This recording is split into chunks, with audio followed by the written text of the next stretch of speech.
India's river systems are broadly categorized into the Himalayan and the peninsular river systems, distinguished by their origin, flow characteristics, and impact on the landscape. The Himalayan rivers are perennial, fed by glaciers and snowmelt, resulting in long courses. The peninsular rivers, conversely, are mostly seasonal and rain-fed, with shorter and shallower courses. Himalayan river systems. The major Himalayan systems are the Indus, Ganga, and Brahmaputra. Ganga River System, the largest river system in India. The Ganga begins as the Bhagirathi from the Gangotri Glacier. At Devprayag, it meets the Alaknanda to form the main Ganga River. It traverses through Uttarakhand, Uttar Pradesh, Bihar, and West Bengal before emptying into the Bay of Bengal. Key tributaries include the Yamuna, The Ghaghara, The Gandak, the Kosi, and the Son.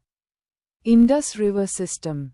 Originating in the Bokharchu Glacier near Mount Kailash in Tibet, the Indus flows through India and then into Pakistan, eventually draining into the Arabian Sea. Its important tributaries in India include the Jhelum, Chenab, Ravi, Beas, and Satluj. Brahmaputra River System, known as the Sampo in Tibet. It runs a long distance before entering India in Arunachal Pradesh as the Dihang.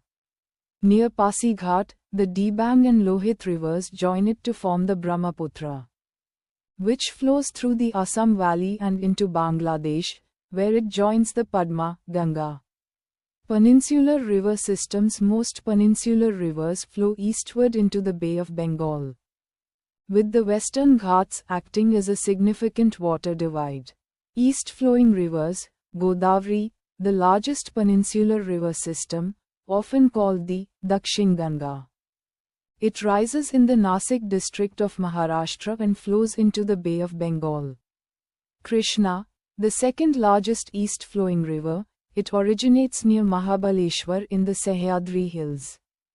Its major tributaries are the Koyna, Tungabhadra, and Bhima. Mahanadi, rising in Chhattisgarh, it flows through Orissa to discharge its water into the Bay of Bengal. Kaveri, rising in the Brahmagiri hills of Karnataka, it is a sacred river of southern India. West-flowing rivers, Narmada and Tapti, these are the primary exceptions among large peninsular rivers, as they flow westward through a rift valley and empty into the Arabian Sea, Gulf of Khambhat. The Narmada is the longest west-flowing river in the Indian peninsula.